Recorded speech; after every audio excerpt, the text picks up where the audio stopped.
Assalamualaikum warahmatullahi wabarakatuh. Jumpa lagi dengan saya Tutur Gabut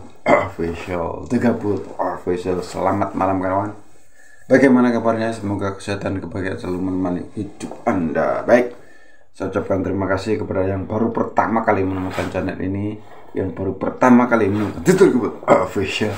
Jangan lupa subscribe, kemudian nyalakan loncengnya agar ketika Tutur Gabut Official mengupload video baru, Anda mendapatkan notifikasinya. Oke.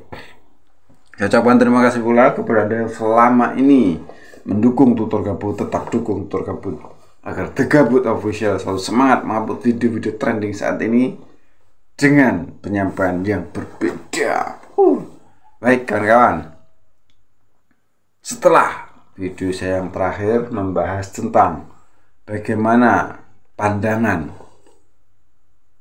seorang profesor dari Singapura tentang bahasa Melayu di ujung tanduk, bahasa Melayu menuju maut. Kita akan membahas kali ini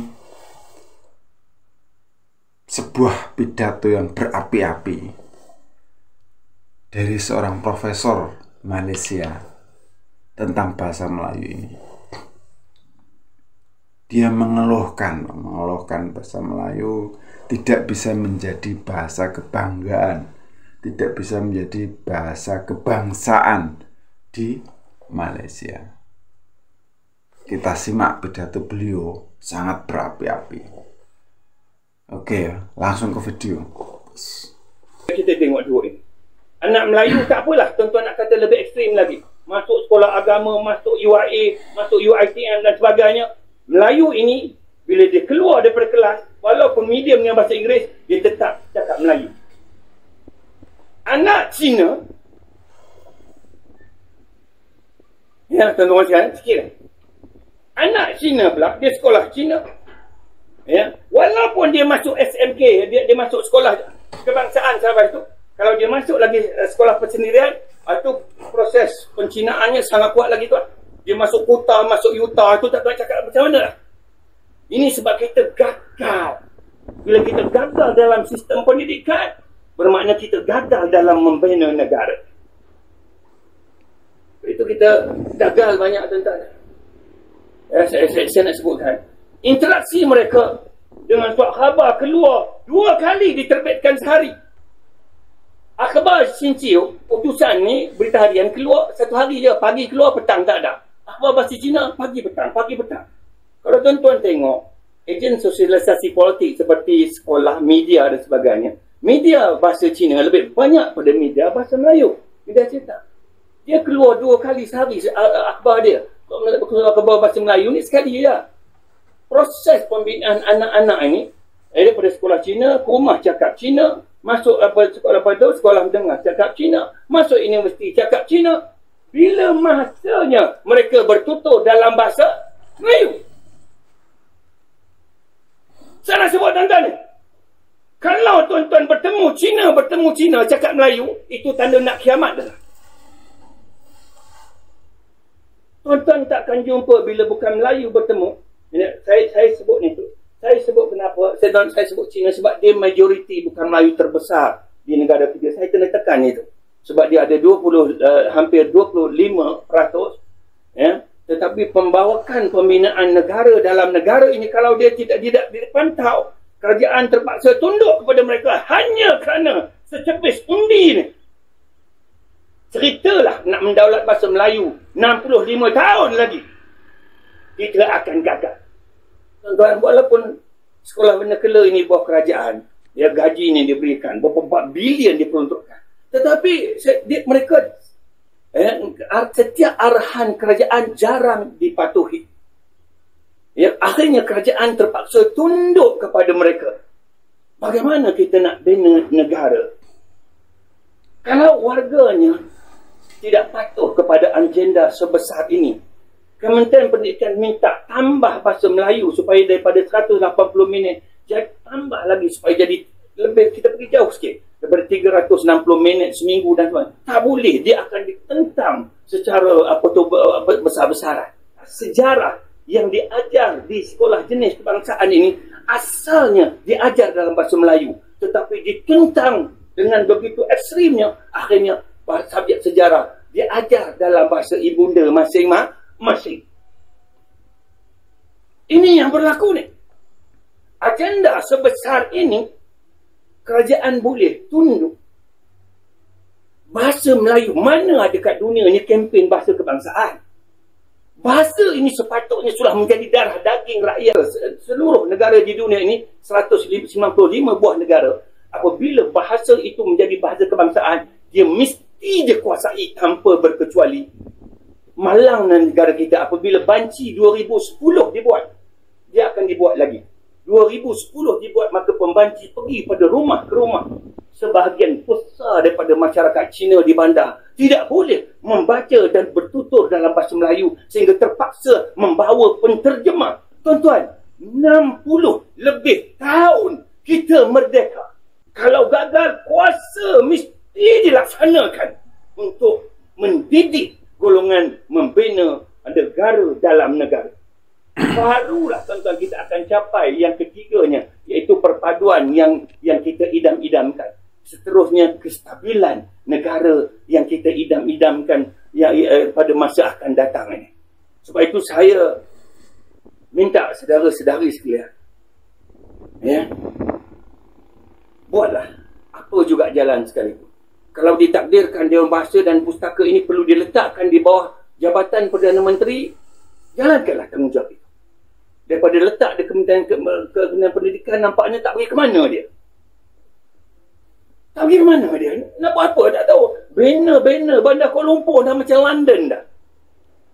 Pergi Bandar Ipoh macam London dah. Identiti itu tak ada.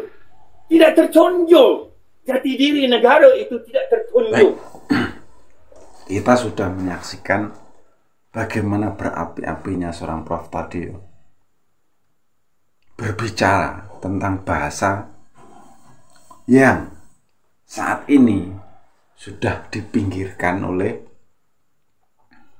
atau bahasa kebangsaan yang tidak dipakai sehari-hari oleh warganya. Sehingga beliau tadi kan berapi-api sekali ya. Orang Cina ketemu Cina ngomong bahasa Melayu, petanda kiamat dah. Saking mentoknya istilahnya, karena bahasa Melayu sebagai bahasa kebangsaan di Malaysia itu tidak digunakan sehari-hari. Hingga suatu saat tahun 2010 dia menyebutkannya, 2010 ada sensus penduduk di daerah Banda, mayoritas orang-orang Cina tidak bisa berbahasa Melayu. Sehingga pada saat sensus dia menggunakan jasa penterjemah. Kan seperti itu toh. Seperti itu. Saya tidak tahu apakah profesor tadi itu sejalan dengan apa yang disampaikan oleh profesor yang satunya tentang alam Melayu itu, saya tidak tahu. Apakah mereka itu satu jalur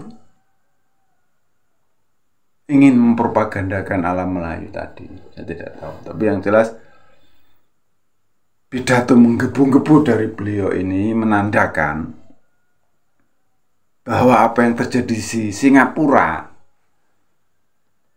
bisa terjadi pula di tetangga kita Malaysia. Anda tahu sendiri, beliau tadi mengatakan suatu negara apabila gagal dalam bidang pendidikan, maka gagallah dia mengurus sebuah negara, kan seperti itu.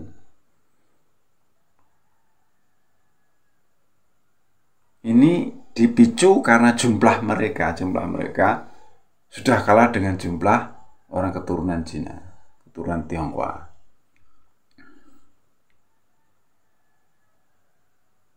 Dan saat ini yang kita keluhkan, istilahnya mereka mempunyai program membangun sebuah bangsa atau merintis sebuah bahasa, silahkan saja, tidak jadi masalah. Asalkan jangan menyuruh bahasa Indonesia itu ditambah embel-embel Melayu di depannya. Seperti itu, Kak.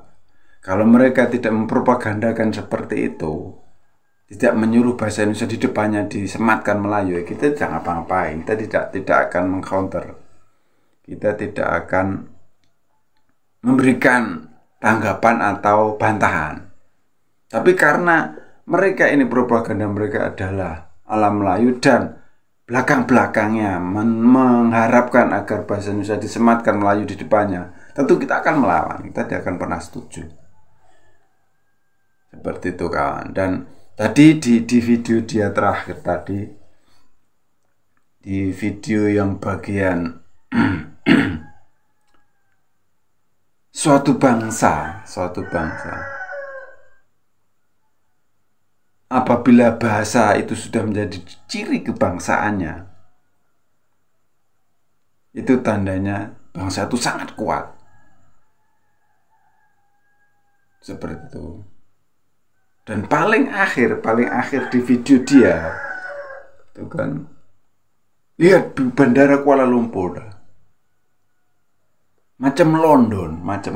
Berarti tidak ada ciri khas, tidak ada identitas, tidak ada jati diri, tidak tertonjol kan gitu, tidak ada jati diri dari Melayunya itu sendiri. Karena mungkin mayoritas sudah ngomong bahasa Inggris tuh di situ. Beda dengan di kita di Indonesia. Anda bisa ke Cengkareng bagaimana orang ngomong. Jadi kita tidak akan diam saja ketika mereka mempropagandakan tentang bahasa Indonesia agar depannya disematkan Melayu. Ini kita akan selalu melawannya. Karena membentuk bahasa Indonesia memang akarnya adalah bahasa Melayu, tapi merubah menjadi bahasa Indonesia itu juga tidak mudah. Perlu waktu yang sangat panjang. Dari pemikir-pemikir bahasa di Indonesia itu sangat panjang. Anda bisa bayangkan dulu ada ejaan Soeharti, OE ganti U, kemudian TJ jadi C, DJ jadi J, J sendiri jadi Y, itu berapa tahun? Dari 1928 sampai 1972 ejaan yang disempurnakan. Itu bukan sesuatu yang mudah, makanya kita tidak akan setuju. Gitu loh.